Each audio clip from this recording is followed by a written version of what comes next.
Hi guys, welcome back to the channel. This is Nico Talks Hockey, and today I want to talk about the Blackhawks prospect pool. I think they have, at the very least, a top 5 prospect pool in the entire NHL. It depends on who you count still in the system, especially with other teams as well. Like for the Sharks, for example, do you have Celebrini and Smith still in the prospect pool? If so, they're much higher. Excuse me, much higher in the prospect pool rankings, but nonetheless, I still think that they have the Chicago Blackhawks still have a fantastic pool in their system, and today I want to talk about their 10 best players and prospects in their system already. So starting out with number 1 here, okay, before I get into it, I want to talk about what makes, are you cut off or are you in the system? So, for example, obviously Connor Bedard, 2 seasons in the NHL, he's out. He's out of the prospect pool. He's not a prospect anymore. Same goes for Frank Nazar, for playing most of the season last year in the NHL, no longer being able to win, the Calder Award, the Rookie of the Year award. I would have him also out of the pool. Wouldn't count him anymore. I would not have. I wouldn't have like Ethan Del Mastro and Nolan Allen in there, defensemen for the Chicago Blackhawks. They've just played too much. They've been up and down too much in the AHL and the NHL. So they're out. But yeah, it's more players who are eligible. Like Kevin Kchinsky is still in there because he's eligible to win the Rookie of the Year award. So yeah, just going through it, these are players who are still eligible to win Rookie of the Year and have really not played that much. Besides Kevin Kchinsky, no one here has played almost any minutes in the NHL. Played almost any minutes in the NHL. So without further ado, let's get to number 1. So number 1, the best prospect I believe the Blackhawks have in their system right now is Artem Levchenov. I'm very high on Levchenov. I've been high on him since like the beginning of 2024. I was one of the people, the minority I know, but I was one of the people who had him. I was hoping the Hawks would take him over Ivan Demidov. I just am so in love with his potential. I think he has the number 1 defenseman potential, number 1 defenseman on a team potential. I think he can be that number 1 D. I love his size is great. He's got such, the tools are all there. His mobility, his skating, his ability to, be a powerhouse on offense. And also the defensive mechanics are there as well. So just super high on Levchenov. Very, very excited to see how his career goes and how the Blackhawks continue to develop him. Moving on to number 2 spot, I have Anton Fondell, who was just drafted in this past draft class. Very high on Fondell. I love his ceiling. His ceiling, potentially, is higher than everyone else in the draft class, at least the forwards. I'd say Misa is the only one who holds candle to Fondell's ceiling in terms of the 2025 draft class. So Fondell, if he hits everything, if he becomes the best he could be Alexander Barkov, which is awesome. So Fondell at number 2, I think is pretty fair. Moving on to number 3, I have Sam Renzel, who I and a lot of people are starting to catch on that he could be something real special here. Kyle Davidson took a flyer on him, took him for a late first-round pick as a big project, and it's taken years for him to develop. But now he's here. He's in the NHL. He's going to start in the opening night lineup, for next year, or opening night roster for next season for Chicago. Sam Renzel could be a top pairing defenseman. The offensive tools are all there. I don't think he's a slouch defensively either. Super excited for what Sam Renzel can bring. He's a sneaky pick for someone who could maybe win the Calder Trophy next year. So that's my 2 cents. Moving on to number 4, I have Kevin Kchinsky, who I'm still high on. I know a lot of people have kind of soured on him. At least that's what I've seen online. That, all the hype is on Levchenov and Renzel. Vlasic is obviously much more of a mature player at this time. And so Kevin Kchinsky, he gets like the back seat, which I think is unfair. He's so young still.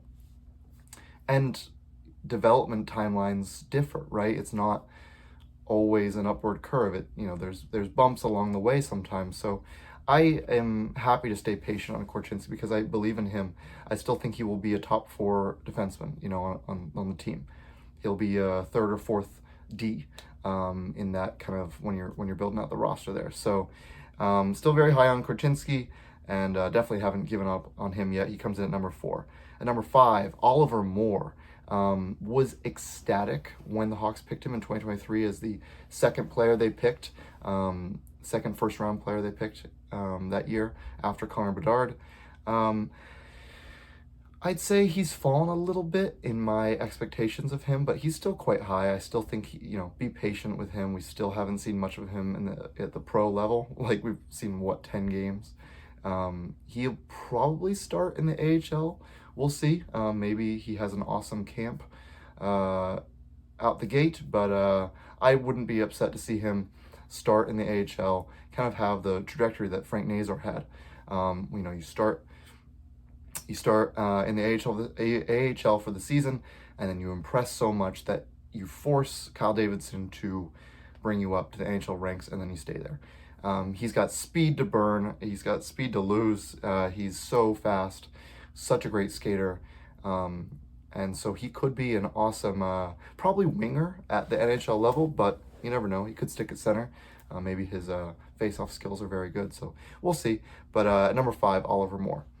Number 6, a player I'm very high on, Roman Canerov.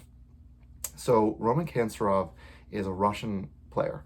He plays in the KHL, and he's super exciting. I'm almost happy that he's not being talked about enough, because I think that he's a player that once he reaches the NHL, he's going to blow everyone away. Well, at least he has the potential to blow everyone away. I'm not saying he's going to be the next Artemi Panarin or Kirill Kaprizov, but he's putting up numbers that are super impressive. So he's small. He's like 5'9", I believe, 5'10" at most.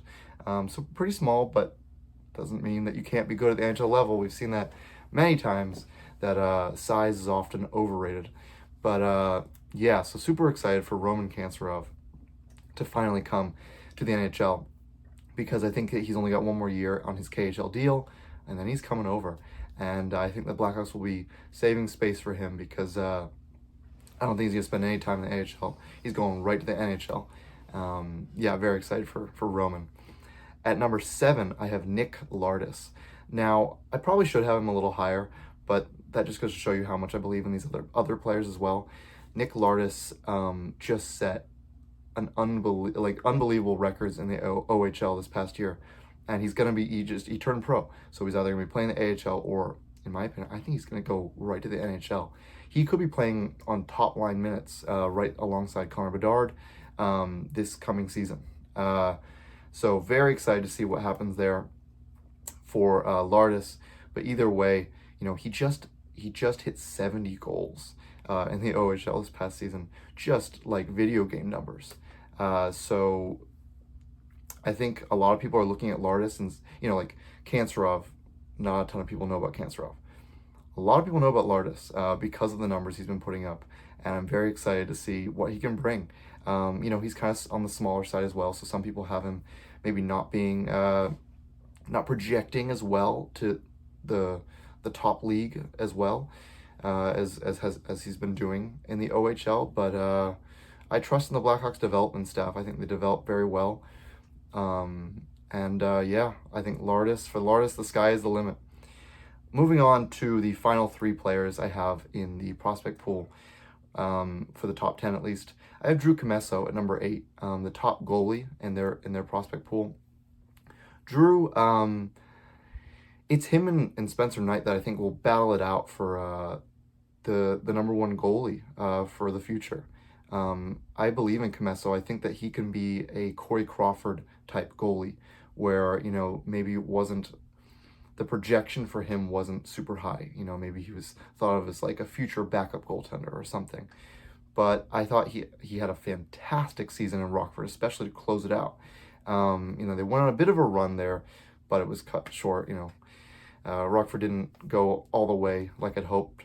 But on a tangent, I was really happy to see Abbotsford, the Abbotsford Canucks, win the Calder Cup in the AHL. I thought I was very happy for him and for the hockey guy because he's a big fan of Vancouver over there. But yeah, so Drew Commesso, very high on Drew Commesso. I think that he could be the 1A, maybe 1B future goaltender with Spencer Knight. He'll spend another season in the AHL as their number one goalie, probably, you know, earning the net 70% of the time, which is, you know, very impressive. And then after next season, I think he goes to the NHL and he'll probably be a backup goalie there and continue his development. So they've been taking their time with Commesso, and for good reason, because he looks really special. Last two prospects here. At number 9, I have Sasha Boisvert, another first-round player the Hawks took. They've made so many first-round selections over the past like 4 years, like 11 first-round picks in the past 4 years. It's crazy. So they're hoping that a lot of them hit, right? So Sasha Boisvert they took last season. They're going to take their time with him. He's going to spend another year in the juniors, the junior ranks, and then probably at the end of his respective season, he'll go pro, and he'll probably get some time at the NHL level. And he projects to be, I think he's going to stick at center. He's probably like a third-line center. Middle six center is probably his ceiling, and that's okay. You know, the Hawks got a lot of prospects in their system. There's only so many spots. But for Boisvert, I love the physicality he brings. I liken him to like a Yanni Gourde, who I'm high on. I know I've said that like a million times in this video, but like, I'm high on people. I'm high on players. Yanni Gourde just signed with Tampa for like a great cap hit, and he's a player that every team wants. A physical third-line center who produces in the playoffs. If Boisvert can be that, he's you know, he's rough around the edges, but you know, if he can stick at center, I think you know, Boisvert has a lot of potential and will fill a really necessary role for the Hawks down the line. And the last player I have on this list, the number 10 best prospect I think in the system, I think is Vaclav Nestrasil, who the Hawks just drafted. I believe it was like 25th, 24th, 25th, one of those spots in this past draft. He's huge. Nestrasil is 6'6". He's a monster, and he's got to play like it a little bit more. I think he could use his size a little bit better. But again, he's a project, much like Mason West, who went a few spots after him. I think that these guys are projects. They're not going to be in the NHL for at least 2 seasons. But when they get there, if the development goes right, they could be awesome additions to the forward group that is currently cooking and brewing in Chicago. So that has been my top 10 prospects with Levchenov, Fondell, and Renzel headlining that group. Thank you so much for watching. I'm going to be starting my top 5 and top 10 series. As soon as this video goes out, I'm going to be, you know, top 10, top 20 defensemen, top 20 centers in the NHL. Who are the top 10 goalies in the NHL? Coaches, GMs, I want to rank them all. And I can't wait to release those videos and get them out, because I've got some opinions and I want to talk. I want you guys to talk back. I want you guys to tell me in the comments what you think. But either way, thank you so much for watching. If you could like and subscribe, that would mean the world to me. This has been Nico Talks Hockey, and I'll see you guys in the next video.